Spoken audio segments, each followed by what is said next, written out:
لو انت عندك أتب هنا او تحدب وعندك آلام في الأبهر هنا، هقول لك على تمرين ازاي تساعد حد عنده آلام في الأبهر او الأتب ده. خش هنا كده وتروح طالع كده،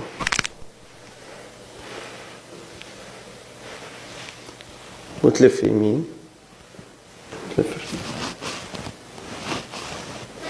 من هنا كده نفسها الناحية التانية اهو،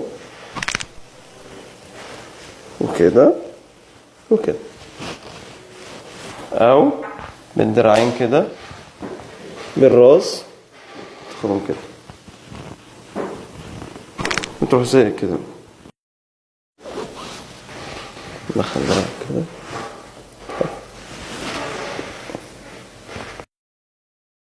بتدوس وترفع خفيف خفيف 10 مرات كل اتجاه، مرة الصبح ومرة بالليل، من غير ما يتسبب الألم انه يزيد. او لو العيان مثلا لو حس بدوخة زيادة او حاجة، يا ريت توقف التمرين على طول.